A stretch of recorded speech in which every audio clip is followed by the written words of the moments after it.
Umaga po sa ating lahat.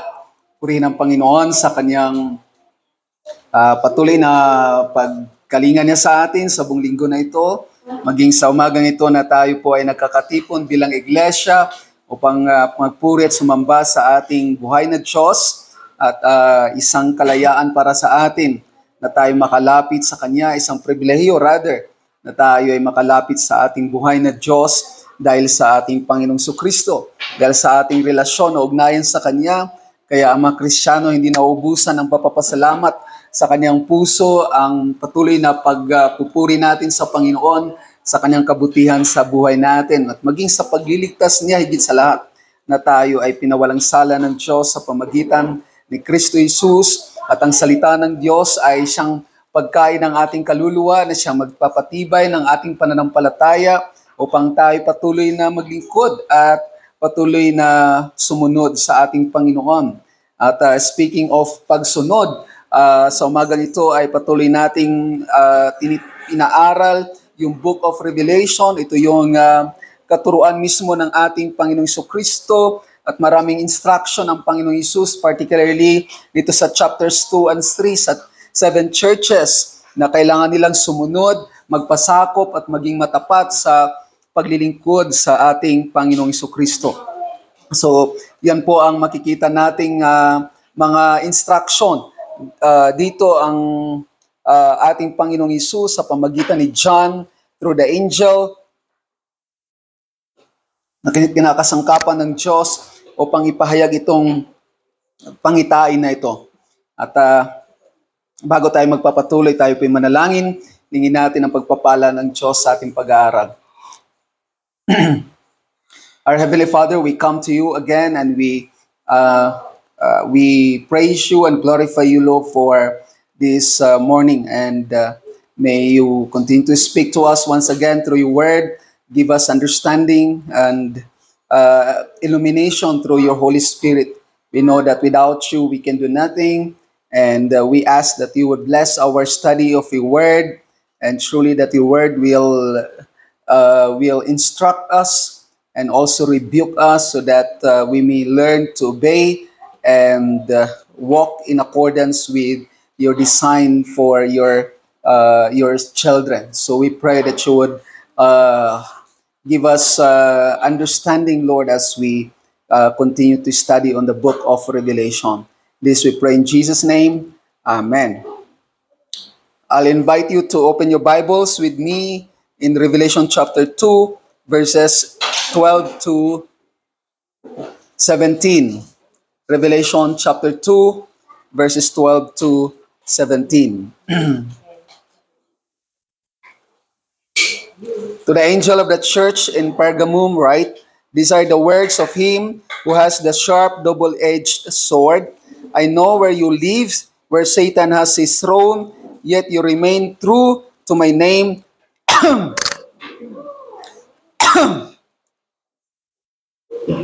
You did not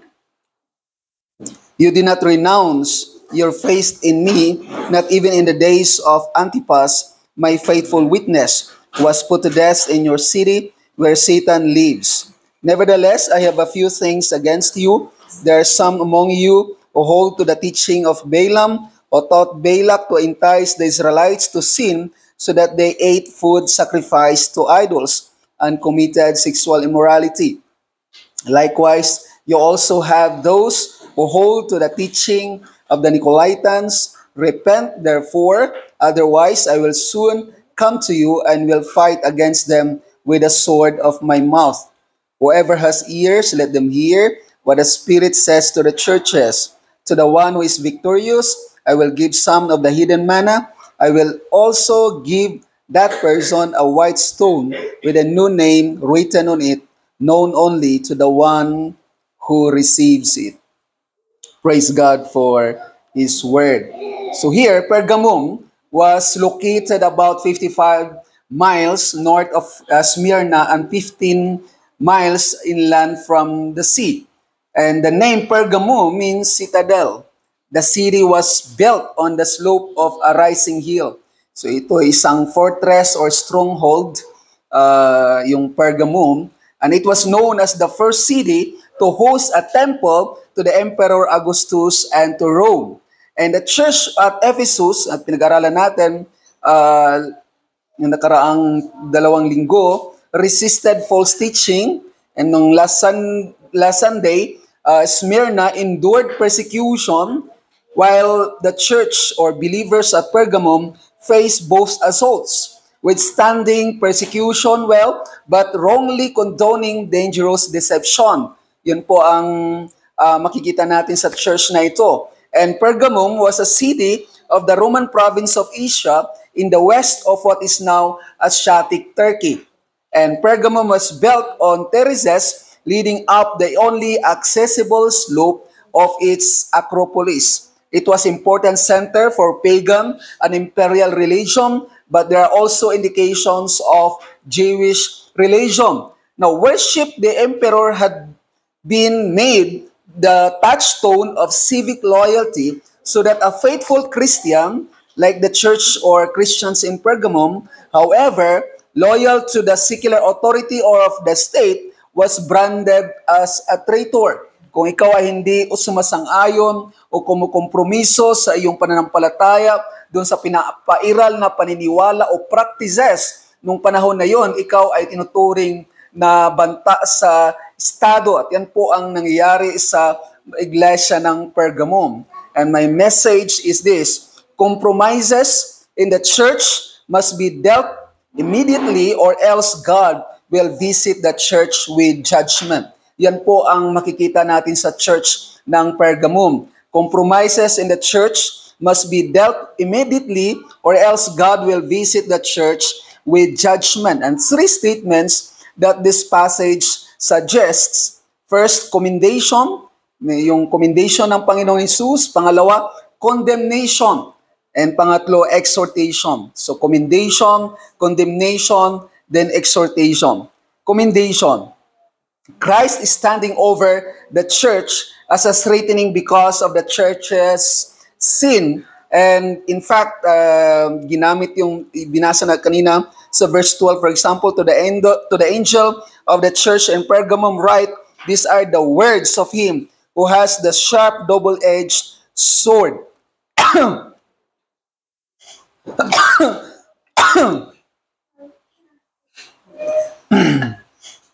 And the sword here may refer to the judicial right of inflicting capital punishment.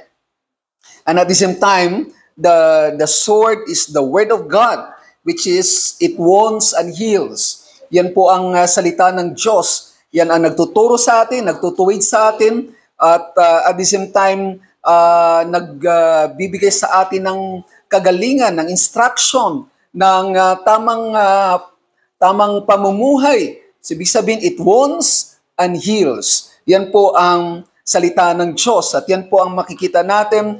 Christ has the double-edged sword.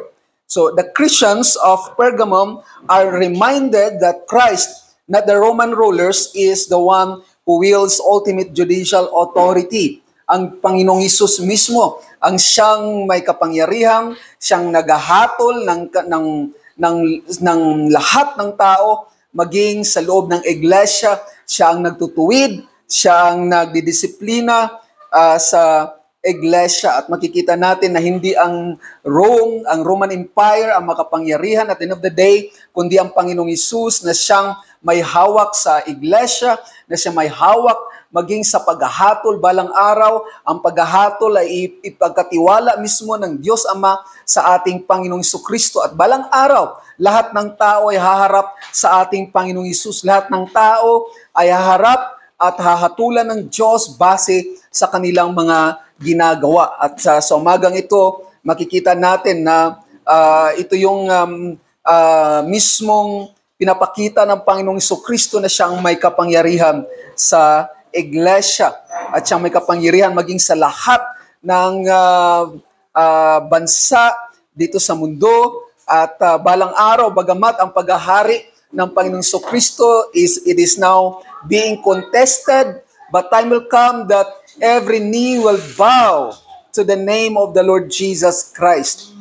Hindi ibig sabihin na yung mga hindi mananampalataya sa impyerno ay sila magsisisi later on. Hindi. Patuloy pa rin sila sa kanilang pagre-rebelde, but time will come, makikita nila sa muling pagbabalik ng ating Panginoong Kristo, lahat ng tao dito sa mundo, sila ay magpapatirapa sa Panginoon.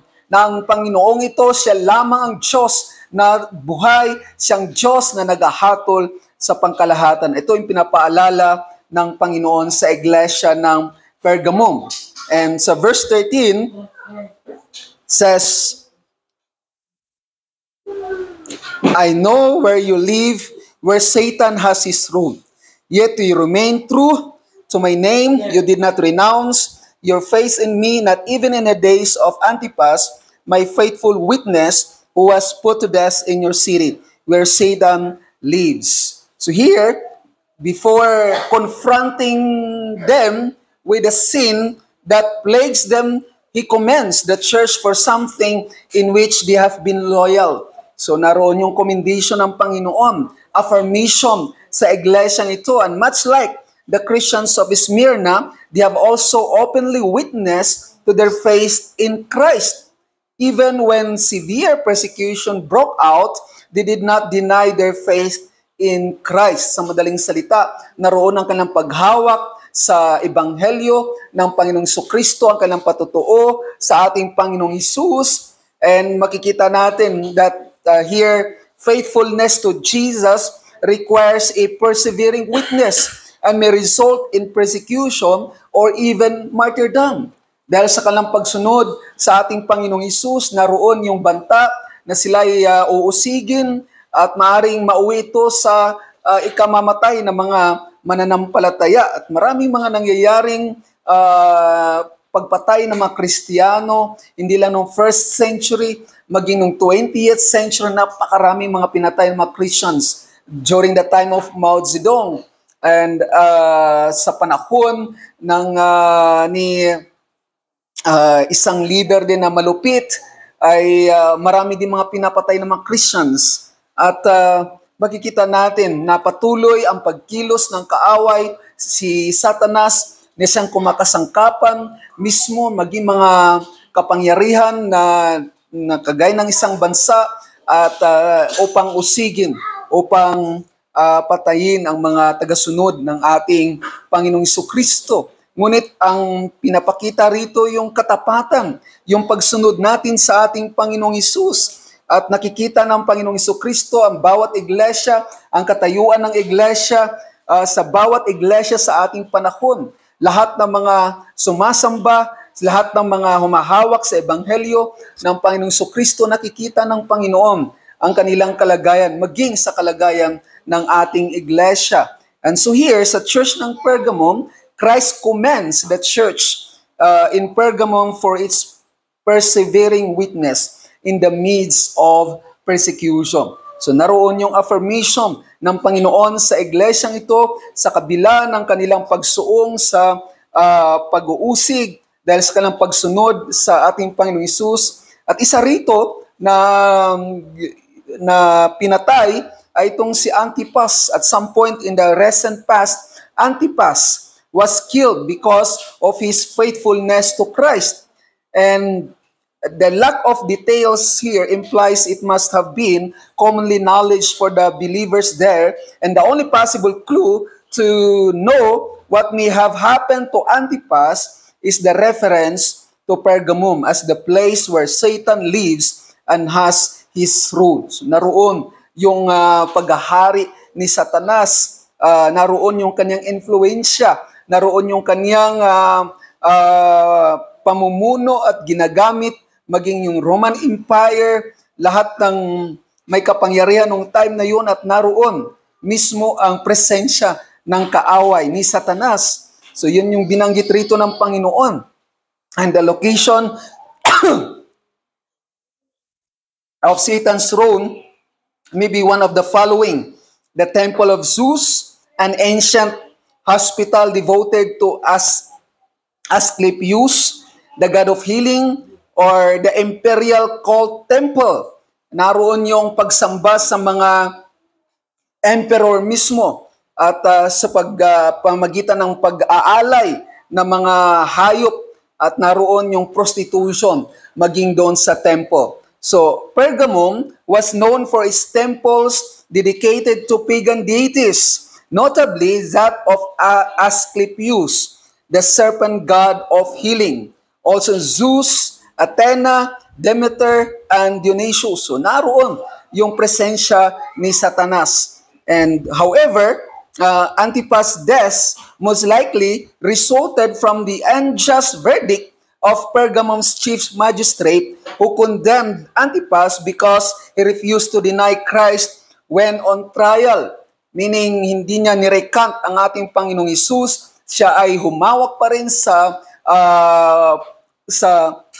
katotohanan na si Kristo ang kanyang Panginoon, ang kanyang tagapagligtas, at hindi niya dininay. Hindi niya itinatuwa ang Panginoong Hesus sa harap ng mga taong gusto siyang patayin kahit na ang katumbas na iyon ay kamatayan. At makikita natin yung kanyang katapatan, kaya ang description sa kanya, faithful Antipas. Yung faithful Antipas ay dinescribe mismo sa ating Panginoong Jesucristo, at dito dinescribe kay Antipas, faithful Antipas. So dapat ganyan ang ating paghawak sa katotohanan. Sana ganyan sa biyaya ng Diyos ang ating pagsunod sa Panginoon, at tayo ay masasabing faithful sa ating Panginoong Jesucristo sa lahat ng aspeto ng ating buhay. Wala mang persecution sa ating bansa, ngunit naroon ang pressure ng mundo kung paano tayo magkukonform sa sistema ng mundo. At kagaya ni Antipas, hindi siya nag-compromise sa kanyang pananampalataya, pinanindigan niya, hindi na nirecant ang Panginoong Jesucristo, kanyang isinisigaw na si Kristo ang kanyang Panginoon, ang kanyang tagapagligtas, at wala nang iba. At ang katumbas ay kamatayan. So here, Satan is named as the ultimate instigator of persecution. Kinakasangkapan lamang yung mga tao, yung Roman Empire at that time. Kaya sa panahon natin, makikita natin mismo yung spiritual forces. Naroon yung labanan mismo sa spiritual realm. Dapat conscious sa mga Kristiyano. Hindi lamang yung moral aspeto ng mga Kristiyano, kundi maging yung influensya ng mundo sa kasalukuyan. At naroon behind of it all ay yung influensya ni Satanas sa panahon natin. At makikita natin na ang labanan dito ay spiritual na labanan. Dapat maging aware tayo sa lahat ng ating mga ginagawa, maging sa mga napapanood natin, kinakasangkapan ng kaaway upang baguhin ang ating pananaw. At maging conscious tayo sa atake ng kaaway. Yun ang sinabi mismo ni Pablo maging sa Ephesians chapter 6. And here, Satan's throne may have more to do with Satan's influence over the city's officials as the accuser of our brothers and sisters. For example, in chapter 12, verse 10 ng Book of Revelation. And it was the first city in Asia Minor to build a temple to a Roman ruler, Augustus, and the capital of the whole area for the cult of the emperor. At dito na uso yung imperial cult refers to a political and religious system of worshiping the Roman emperor as a divine being and an incarnation of God. So nabanggit ko ito last Sunday na si Caligula mismo ang unang nag-angkin na siya ay isang Diyos and invites worship. He deified himself at since the time of Caligula, lahat ng mga sumunod na emperor ay sinasamba. At dito nag-aalay sila ng handog mismo sa emperor, and refusal of which meant high treason to the state. Meaning, ikaw ay kaaway ng estado. And there was also a conical hill behind Pergamum, which was the site of many temples, prominent among which was the throne-like altar of Zeus, which watched the city like citadel. And here, later in John's vision, Satan gave the beast his throne and great authority sa chapter 13 verse 2. So Satan works through the ungodly earthly political power to persecute God's people. As I said a while ago, na kung saan kinakasangkapan ng Diyos ang lahat ng may kapangyarihan na mumuno sa kasalukuyan. Bakit patuloy ang digmaan sa Ukraine and Russia? Alam natin lahat ng iyon ay naroon yung influensya ng kaaway ni Satanas. Naroon yung spiritual forces ng kaaway. Kaya ito'y labanan ng spiritual forces. At tayo na mga Kristiyano, alam natin ang ganitong taktika ng kaaway ni Satanas maging sa loob ng iglesia. Maraming mga bagong mga katuruan na pumapasok sa iglesia. Yung ba alam na maging ang Hollywood ay napapasukan na ng wokeism, ng woke theology. Yung mga movies ngayon ay makikita natin na makita natin yung influensya, yung apparent influence ng wokeism sa Hollywood, maging sa loob ng iglesia, na kung saan mayroon pang nagsabi na kung ikaw ay isang white, wala ka namang kasalanan, o pinanganak kang maputi at hindi black.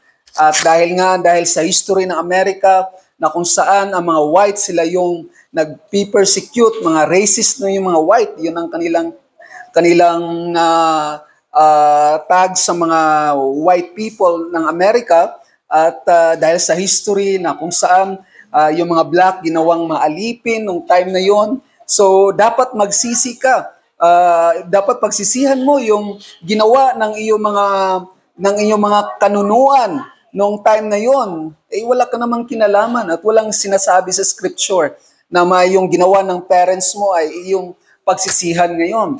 Ang pagsisisi ay individual. Yung kasalanan mo mismo, paggawa ng kasalanan, pero yung ginawa ng mga mga ninuno natin, hindi mo na saklaw yon. Hindi mo na, porke na sila mamamatay tao, at sa ngayon na sumunod na henerasyon, ikaw ay mamamatay tao rin. Hindi. So, hindi implied. So, sa scripture, makikita natin na tayo magsisisi individually sa ating mga ginagawang kasalanan. Huwag mong i-implicate yung kasalanan ng mga ninuno mo sa iyo sa kasalukuyan. At yun ang nangyari ngayon sa influensya ng wokeism sa Amerika, at napapasukan na maging sa loob ng iglesia, gumagamit ng mga statement, very radical na statement, at yun ay Marxism. Yan ay katuruan mismo ni Karl Marx way back 19th century, na kung saan ipipresyo mo yung government hanggang pumasok sa revolution at magkakaroon ng classless society at makakamit yung utopia. At yun ang illusion na makikita natin. Hindi na alam, yun ay Marxist idea, Marxist ideology. At hindi dapat tayo sumasang-ayon sa ganong klaseng katuruan, maging sa loob ng iglesia. So naroon yung iba't ibang mga katuruan, kinakasangkapan ng kaaway ni Satanas upang sirain ang iglesia. And here we see that Christ's throne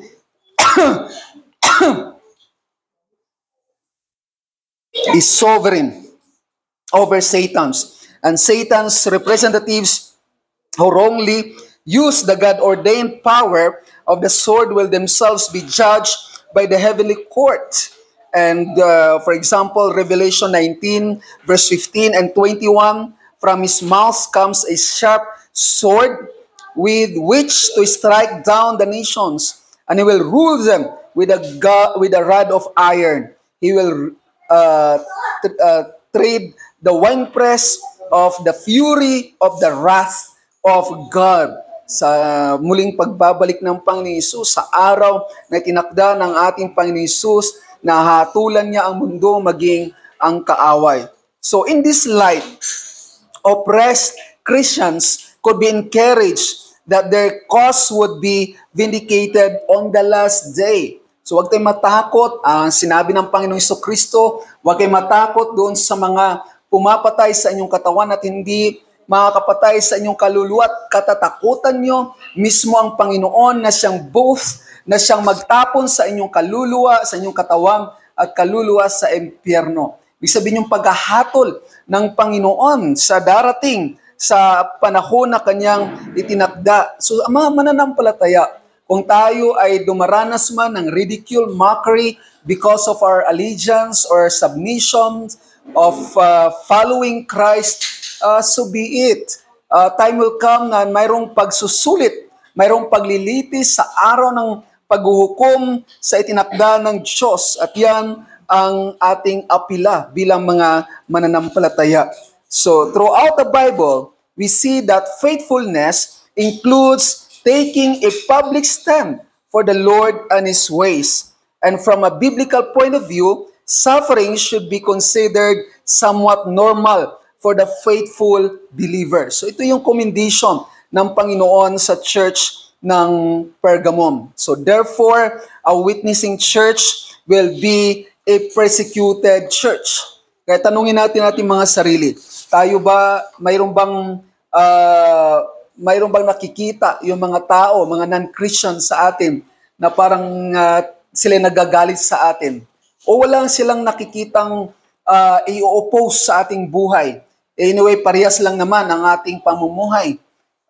It's just a nominal claim, I'm a Christian, but in practice, hindi natin nakikita. At yan ang hamon sa mga mananampalataya sa iglesia, sa panahon natin, maging dito sa iglesia natin. Mayroon bang practices na hindi kinalulugdan ng Panginoon sa loob ng iglesia? At ano iyon? Sa ating mga sarili, pwede nating suruin, pwede nating hamunin. Ano bang ginagawa mo? Anong ginawa mo sa loob ng linggong ito? Na alam mo na yun ay pangit, yun ay kasalanan sa harapan ng Diyos na dapat mong pagsisihab. Ikaw lang at ang Panginoon na nakakita noon. Alam mo na mayroon kang ginawa at dapat kang lumapit sa Panginoon. So, makikita natin dito na pag ang isang mananampalataya, matapat ang ating pagsunod sa Panginoon, ang mundo ay hindi natutuwa.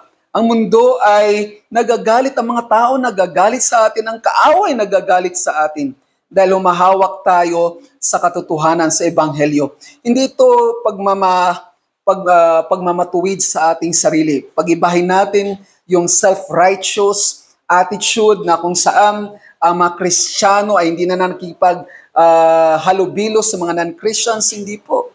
And the only way to win people is to engage the world through our good testimony, our witness as Christians, as believers to the outside world. Paano natin sila hikayatin? Oh, come to our church. Lumapit kayo sa amin. Makipag-fellowship kayo sa amin. Maganda po ang aming ino-offer sa inyo, ang salita ng Panginoon, ang ebanghelyo tungkol sa aming Panginoong Jesucristo. Mayroong buhay na wala hanggan kay Kristo. Siya lamang ang daan tungo sa Diyos. Siya lamang ang tagapagligtas at wala ng iba. Yan ang mensahe, yan ang dapat gusto nating ialok sa mga tao, gusto marinig ng mga tao sa atin, gusto makita ng mga tao sa loob ng iglesia, at mawili ang mga tao, ay, sa loob ng iglesia, naroon yung very lively fellowship, naroon yung pagmamahalan sa isa't isa. Isang distinction ng mga Kristiyano noong 2nd century, sa kabila ng matinding persecution, ay mga mananampalataya nagkakaisa at nagmamahalan. Naroon ang kanilang pag-iibigan sa bawat isa. Naroon ang kanilang pagmamahalan sa isa't isa. Sila nagtutulungan sa bawat isa.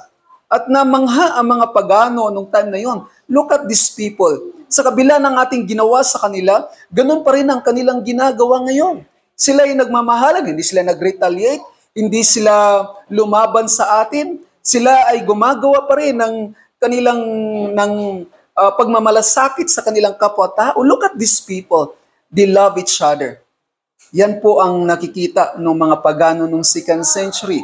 At sana yun din ang makikita sa loob ng iglesia, sa ating iglesia. At yan ang commendation ng Panginoon sa church ng Pergamum.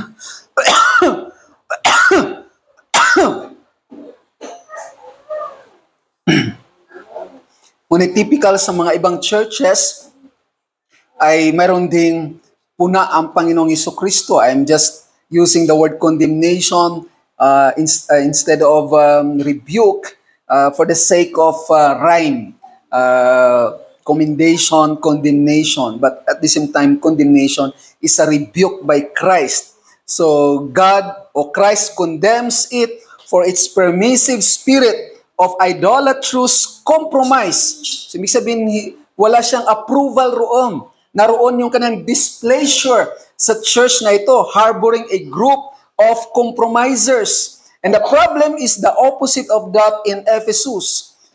Sa Ephesus, an overemphasis on internal doctrine o doctrinal purity, di ba? Yun ang commendation ng Panginoon sa church ng Ephesus. Sila ay nagpapahalaga sa doktrina, pero nakakalimutan nila yung kanilang testimony to the outside world. So, overemphasis on internal doctrinal purity can lead to a lack of concern for the outside world, whereas the emphasis of doctrinal purity can lead to over-identification with the world. At yan ang nangyari sa church ng Pergamum. The Pergamum staunchly withstood external pressures to compromise from pagan governmental and religious authorities, but had permitted an apparently subtle form of compromise to develop internally sa loob mismo ng iglesia. And this inner compromise is explained through reference to the compromising relationship Balaam had with Israel. Ito'y ginamit mismo ng ni John dito, at ito ay mula sa Numbers 22 verses 5 to 25. Israel was led to worship idols and commit immorality as a result of his deceitful counsel. And Jesus critiques the church's acceptance of false teachers by equating those teachers with Balaam and Balak of Numbers 22 to 24. Balak was a king of Moab who hired a pagan prophet named Balaam to curse the Israelites. And Balaam was not able to curse them. God made him bless the Israelites. Instead, yun po ang kabaliktaran dito. And after Balaam left, the Israelite men engaged immorality with the Moabite women. They sacrificed to their gods and yoked themselves to the Baal Peor. At yan po ang mababasa natin sa Numbers 25 verses 1 to 3. Binasa na natin sa ating scripture reading ito. Ngunit tingnan natin to refresh our mind dito sa event na ito. For example, sa Numbers 25 verses 1 to 3. While Israel was staying in Shittim, the men began to indulge in sexual immorality with Moabite women who invited them to the sacrifices to their gods. The people ate the sacrificial meal and bowed down before these gods. So Israel yoked themselves to the Baal Peor, and the Lord's anger burned against them. Kaya nung time na yun, dahil sa galit ng Panginoon, inutusan na si Moses, patayin nyo yung lahat ng gumawa ng immorality. And at that time, 24,000 ang pinatay ng Panginoon sa chapter 25. So naroon agad yung judgment ng Panginoon doon sa bayan ng Israel because naroon yung kanilang pagsang-ayon sa katuruan ni Balaam. And here, it starts with false teaching which leads to idolatry and immorality which kills the church. And in this case, sa church ng Israel, kahal Yahweh in the Old Testament. the nation Israel. And Balaam became proverbial for the false teacher who for the financial gain influences believers to enter into relationships of compromising unfaithfulness. He dilutes the Christian exclusive claims to the world. So Balaam became a prototype of all corrupt teachers who betrayed believers into fatal compromise with worldly ideologies. I mentioned a while ago, yung mismo yung influence ng wokeism, di na alam yun ay mula sa turo, mismo yung idea ay mula kay Karl Marx way back 19th century. At hindi dapat tayong maloko sa ganong klaseng katuruan. At marami mga pumapasok na mga katuruan sa loob ng iglesia at apparently parang harmless. At wini-welcome natin. For example, health and wealth gospel. Sino bang ayaw yumaman? Sino bang ayaw na hindi magkasakit? At ang alok ng karamihan, kung ikaw ay lalapit, kung ikaw ay sasampalataya sa Panginoong Hesus, magiging maganda ang iyong buhay, maging smooth ang iyong buhay, walang pressure, pagpapalain ka ng Panginoon. Kung mayroon kang isang kotse, paring padalawhahin ng Panginoon. After 10 years, yayaman ka. Kaya kung hindi ka yayaman, ay kukwestiyonin mo yung sarili mo kung ikaw ba'y totoong follower ng Panginoon. Meron pang isang leader, after 10 years, kung hindi ka magkaroon ng magagandang sasakyan, ay pwede kang sagasaan daw niya. Ay isang pagmamayabang, pagmamalupit sa mga mahihirap, sa mga walang sasakyan. At ang akala nila na pag ang pagsunod ng Panginoong Kristo ay equivalent na yan yung pagmapapayaman sa ating buhay dito sa mundo. My brethren, hindi yan dito nagmagaganap. Yan ay sa muling pagbabalik ng Panginoong Kristo sa new heaven and new earth. Naroon yung lubusang kagalakan, kayamanan, kapiling ang Panginoong Kristo. But even in the new heaven and new earth, kahit merong gold, kahit merong crystal, kahit merong pearl, kung wala si Kristo, walang kabuluhan. What matters at the end of the day, sa bagong langit at bagong lupa ay makapiling natin, mismo ang Panginoong Kristo ang tagapagligtas. Hindi yung kayamanan na inaalok sa mundo, pansamantala lamang iyon.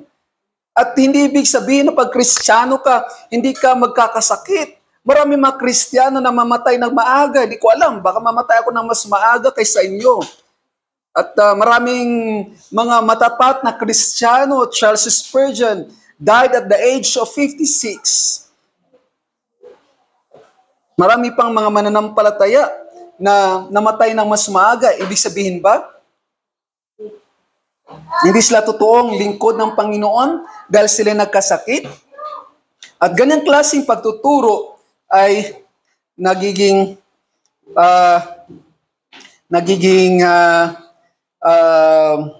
katanggap-tanggap na sa loob ng iglesia sa panahon natin.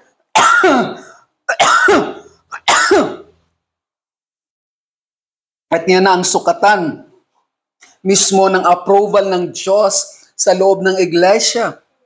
Pag ikaw ay mayaman, naroon ang pagkilos ng Diyos sa iyong buhay, naroon ang pagpapala ng Panginoon sa iyo. Ngunit sa isang mananampalataya, sabi ng Panginoon mismo sa kanyang mga disipulo sa John 16:33, in this world you will have tribulation. But be of good cheer, I have overcome the world. And ganun din ang sinabi ng mga apostles sa Acts 16, verse 14, na sa pagsunod, pagpasok sa kaharian ng Diyos, kasama yung paghihirap, tribulation. Ganun din sa Philippians 1:21, hindi lang pananampalataya ang pinagkaloob sa atin, not just the believing, but also suffering, paghihirap. At mga mananampalataya, mga apostoles ng Panginoong Kristo, lahat sila ay dumaranas ng paghihirap, ng pag-uusig, dulot ng kanilang pagsunod sa Panginoong Kristo. So ganong klaseng katuruan ay very diametrically opposite sa teaching ng Scripture. And ngunit ito ay naging normal na sa mga iglesia sa kasalukuyan. At yan ang influensya ni Balaam, na influensya ng mga false teachers sa panahon natin. Now, in the same way, believers of Pergamum are influenced by false prophets in the church who encourage sexual immorality and idolatry, and they thought they could be Christian and engage in the practices of the dominant society. So okay lang maging Kristiyano ka, at the same time, you engage immorality and idolatry. No. Kaya dito, matindi yung rebuke ng Panginoong Jesucristo sa iglesyang ito. And this was likely also the teaching of a group known as the Nicolaitans, whose teaching were rejected by the Ephesian church sa Revelation 2:6. Jesus warns the believers to stop and turn away from this teaching and practices. If they do not, He will oppose them with a sharp, just, and severe power of His word. So naroon yung pagdidisiplina ng Panginoon sa iglesyang ito. Tiyak na bibisitahin ng Panginoon na iglesyang ito, tiyak na sila ay makatanggap ng mismong pagtutuwid ng Panginoong Hesus. And practices such as eating food sacrificed to idols in the worship of false gods and sexual immorality were often part of festivals associated with local temples and trade guilds. Festivals. In other words, itong sacrifice, yung eating food sacrifice to idols, hindi ito sa market nagaganap. Hindi ito yung konteksto sa 1 Corinthians chapter 9 na kung saan yung mga chapter 8 if I'm not mistaken na yung mga meat na sinacrifice sa idols eventually binibenta sa market. Dito, ang konteksto dito mismo doon sa temple. Doon mismo kung saan sila nag-o-offer ng sacrifices at doon nangyayari yung immorality, yung idolatry at doon sila nakikisalo sa mga pagan at nakikipag-fellowship. At wala tayong fellowship sa mga pagan. Wala tayong pakikiisa sa kanila. At yan ang makikita natin mismo yung displeasure ng Panginoon sa iglesyang ito. And refusal could result in economic and social ostracism. Therefore, there was much pressure to compromise dito sa church ng Pergamum. And when we rationalize sin to make the wrong right, it can dilute our witness and make it ineffective sa ating patutuo sa mundo. This will happen. The distinction between the church and the world is blurred. There's too much tolerance, too little discipline. At yan po ang nangyayari sa mga iglesia. For example, sa verse 16. Verse 14. Nevertheless,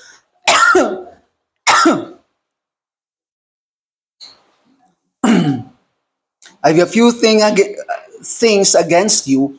There are some among you who hold to the teaching of Balaam, who taught Balak to entice the Israelites to sin so that they ate food sacrificed to idols and committed sexual immorality. Likewise, you also have those who hold to the teaching of the Nicolaitans.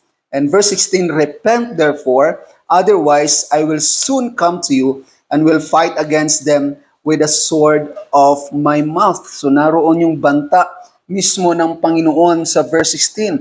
Christ will judge those who are refusing to identify with Him and the world.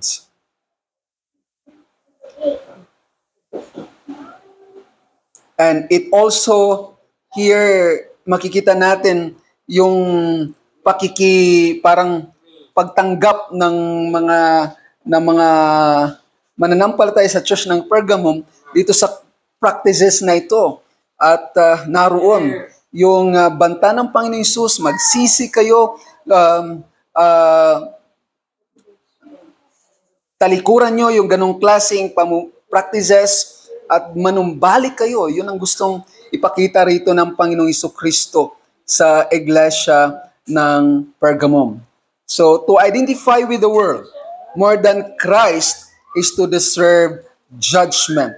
And if you identify with the world, you will become like the worlds. And Balaam was threatened with being killed by the sword of the angel of the Lord if he continued to oppose Israel. And the Christian in Pergamum were threatened with judgment in a similar fashion if they do not repent, if they do not take heed to his admonition. So the church should not assume that it will escape the fate if it does not attempt to discipline these people. That's why sa loob ng iglesia at sa dapat hindi lamang yung makikita natin sa loob ng iglesia yung maintaining marks, the lawful administration of the sacraments or ordinances such as baptism and the Lord's Supper, kundi yung church discipline. Mahalaga ang church discipline upang mananatili yung ating distinction sa mundo. And here, like the Israelites who did not immediately discipline the idolaters, the people of God will suffer. So the church will have responsibility to cease tolerating this movement, to repent and discipline its adherents. And we call people to repent because we love them and want to keep them from judgment. That's why ang pagdidisiplina ito hindi pagmamatuwid sa atin o tayo ako mas righteous kaysa iyo. Hindi to self-righteous or holier attitude than thou attitude. Ito ay mismong pagsunod sa ating Panginoong Kristo nang tumawag sa atin sa Diyos na banal at siya mismo nagdidisiplina sa kanyang mga anak.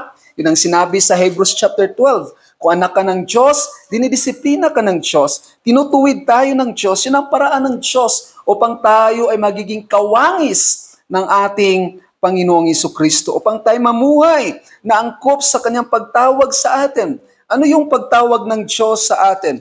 For example, Romans chapter 2, verse 10. Ephesians chapter 2, verse 10.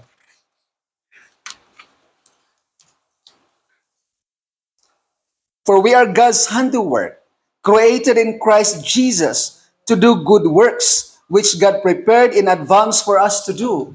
Hindi tayo naliligtas sa ating mga merit, sa ating mga gawa, sa pamagitan ng ating good works. We are not saved by any good works, by our mere religiosity, but we are saved for good works, not in good works, but for good works because tayo tinawag ng Diyos upang mamuhay, upang gumawa ng mabuti. We are not saved by our good works, but we are saved for our good works. Ibig sabihin, ang disenyo ng Diyos according to Ephesians chapter 2 verse 10 upang tayo ay magiging, sabi rito, for we are God's handiwork created in Christ Jesus to do good works, which God prepared in advance for us to do before time began. Naroon na yung disenyo ng Diyos sa kanyang mga mananampalataya at sa kasalukuyan. Patuloy tayo nakikibaka sa ating pananampalataya at maraming pressure dito sa mundo. Ngunit patuloy tayong naglilingkod sa Diyos. Patuloy nating sinusunod ang ating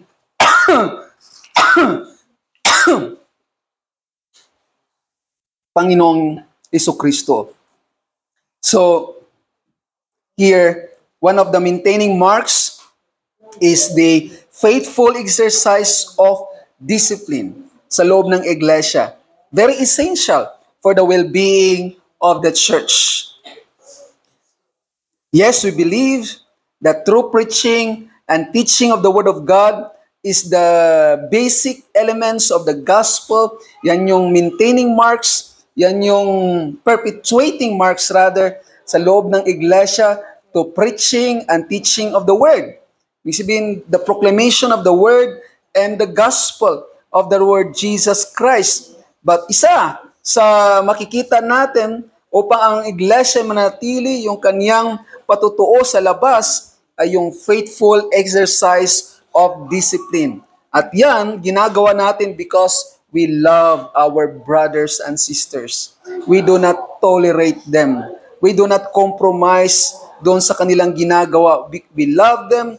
We don't want them to be judged later on. Gusto natin silang matulungan at sila ay manumbalik sa Panginoon. At yan ang iglesia sa New Testament. At yan ang ating sinusunod sa loob ng iglesia.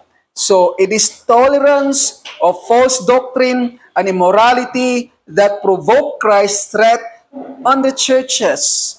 And brethren, habitual failure to discipline will, in time, remove the distinction of the church from the world. What's the difference? What's the difference? Kung walang church discipline. Kung okay lang ang pamumuhay ng mga Kristiyano kagaya ng mundo, what's the difference? Kung tayo tinawag ng Diyos, tayo ay kakaiba dahil tayo binago ng Diyos. Hindi ibig sabihin na ang mga Kristiyano may halos sa ulo. Hindi ibig sabihin dahil distinct ating pananamit. Lagi tayo nakabarong, lagi tayo nakapulo. Hindi doon sa damit, kundi mismo sa ating buhay. Paano tayo ngayon namumuhay bilang mga anak ng Diyos? Diba? Sabi mismo ni Pablo pagkatapos na siya nagturo tungkol sa katayuan ng mga Kristiyano sa harapan ng Diyos, tayo mga makasalanan, ngunit tayo binago ng Diyos. We are now justified.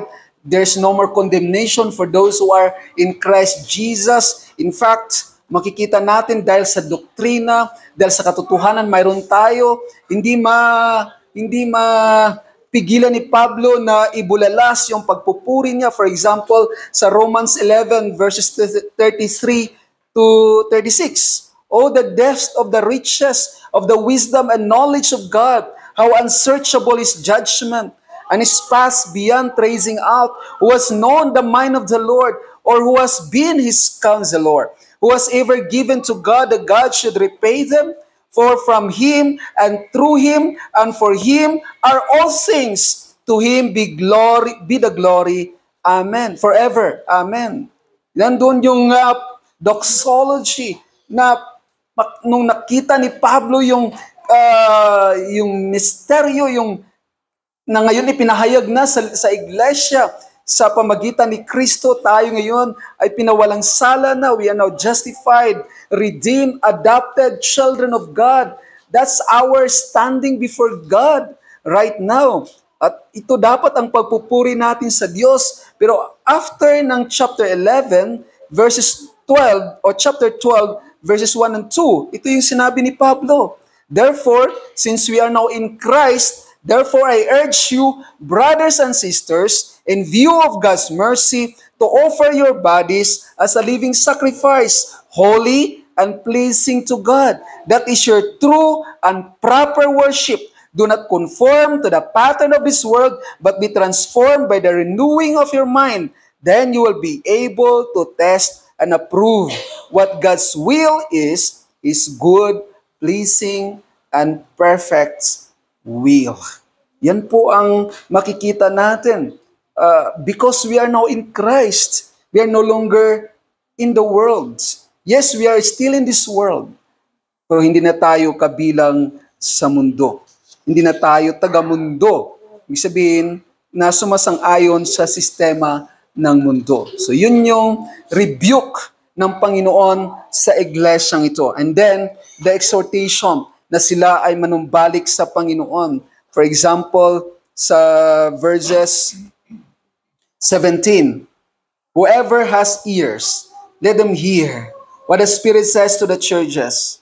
To the one who is victorious, I will give some of the hidden manna. I will also give that person a white stone with a new name written on it, known only to the one who receives it. So here, exhorts it to overcome this in order not to be judged, but to inherit end-time fellowship and identification with Christ. So ito yung pangako ng Diyos. Ang pangako ng Diyos, hindi health and wealth, kundi eternal life. The tree of life, the hidden manna, the fellowship with God through our union with the Lord Jesus Christ in the new heaven and new earth.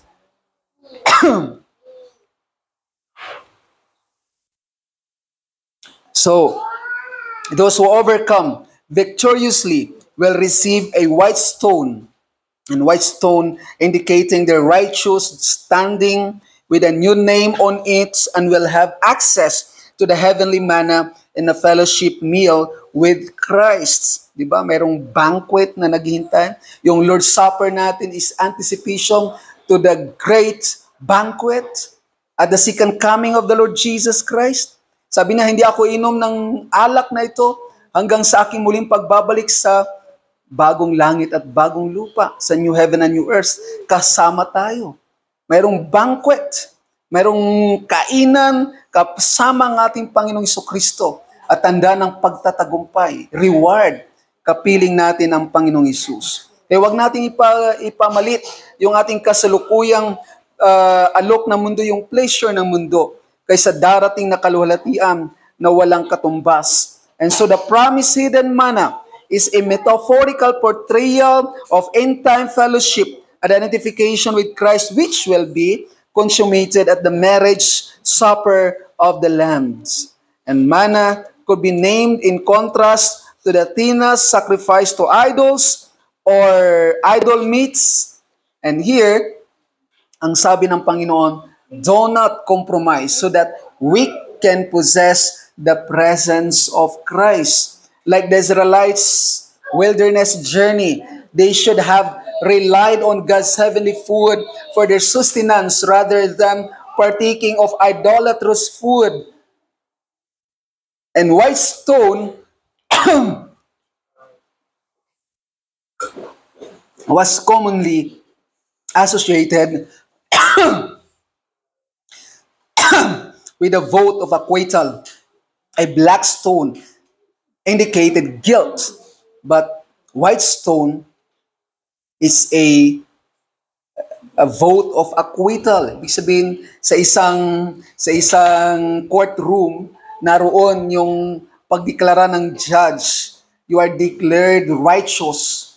You are no longer under his condemnation. Ikaw ay walang sala na ng Diyos. Yan ang gagawin ng Panginoong Hesus sa muling pagbabalik niya. We will be declared righteous. Tayo hindi nahahatulan ng Panginoon sa muling pagbabalik ng ating Panginoong Jesucristo.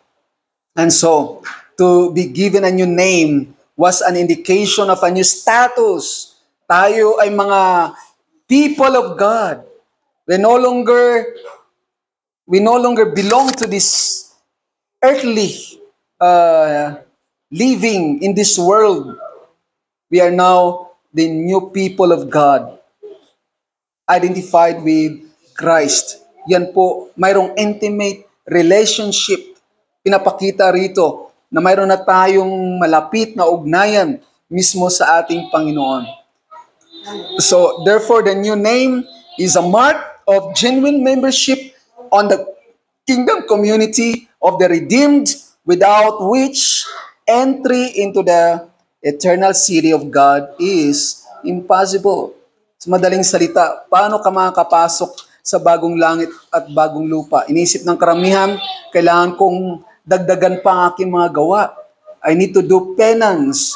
Kailangan kong magsakripisyo. Kailangan kong maging philanthropist. Kailangan kong tumulong sa mga kapwa. Lahat ng yon are commendable. Lahat ng yon ay maganda in of themselves. But those are not sufficient enough to save you from the wrath to come.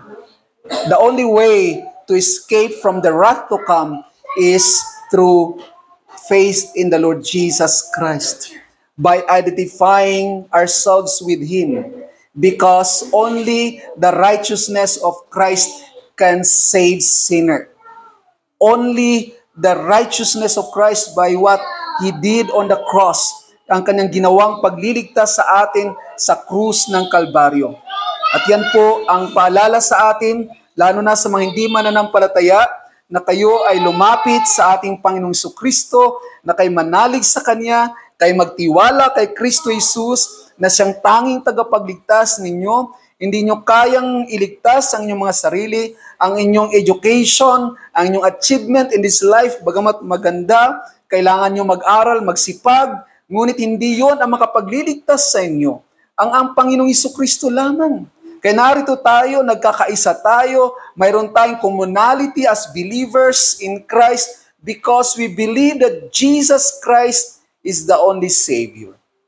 And so the church, now, the church is to behave faithfully in order to inherit the restoration promises and to avoid judgment. We are called to persevere as faithful witnesses, even in the most difficult circumstances. We are called to be in the world, but not of the world. What's the difference? We are called to be in the world, to engage in the world, to engage business. Nagtatrabaho tayo, but we are not of it. Hindi tayo kabilang sa mundo. We belong to Christ. We now part of His kingdom. So, Jesus' future promise of acceptance, fellowship, and identity can help us endure now. We are forgiven sinners. We are adopted children of God. We are justified people of God. We are now accepted as beloved children. That's our standing before God. What a privilege as tayo ng mga makasalanan ang tayo itinuring na mga anak ng Diyos. At mayroon tayong buhay na wala hanggang kapiling ang Panginoong Jesucristo. Sana sa umagang ito, muli napapalahanan tayo ng salita ng Diyos at tayo ay patuloy na maging matapat sa ating paglilingkod sa ating Panginoon.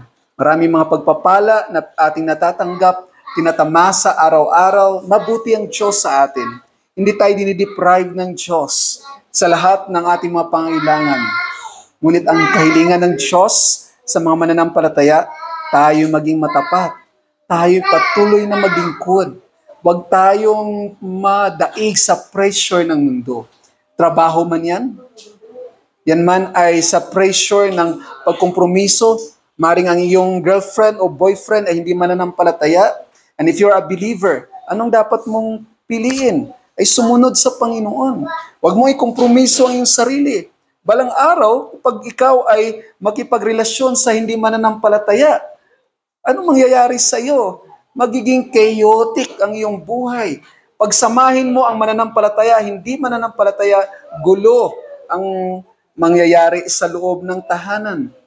Kung mayroon na nga conflict between believers, sabihin, couple na believer, how much more sa mga hindi mananampalataya? So, walang persecution. Persecution is a remote possibility in our country, but there are a lot of temptations na kinakasangkapan ng kaaway. And the question is, ikaw ba'y magiging matapat? Ikaw ba'y handang sumunod? Ikaw ba'y magpapagal sa iyong paglilingkod sa Panginoon? Mas mahal mo ba ang Panginoon? Di ba ang sabi ng Panginoon Jesucristo, love the Lord with all your heart, with all your soul, with all your strengths, with all your mind. Ang ibig sabihin lang noon, mahalin mo ang Diyos sa buo mong buhay. Walang portion o walang kahati dapat ang Panginoon sa iyo. Kung ikaw ang isang mananampalataya, ay pinapakita sa iyo, sumunod ka sa ating Panginoong Jesucristo. Hindi ibig sabihin na ang Panginoon natin ay para bang killjoy, na tayo ay dinideprive. Hindi. Napakabuti ng Panginoon sa ating buhay. Ngunit ang kanyang nais na tayo sumunod, na tayo magpasakop sa Panginoong Jesucristo. Hanggang sa ating huling hininga. Hanggang sa tayo'y kukunin na ng Diyos. At sasabihin ng Panginoon, welcome. Isang tagasunod na matapat at ikay makakapasok sa bagong langit at bagong lupa. Yan ang gustong ipaalala ng Panginoong Hesus sa church ng Pergamum. At din ang mensahe para sa atin. bilang mga mananampalataya. Tayo manalangin. Aming dakilang Diyos, salamat po muli sa umagang ito. Salamat sa inyong biyaya. Salamat po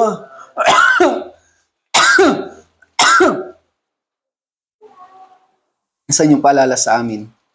Nawang salita nyo, magbibigay sa amin ng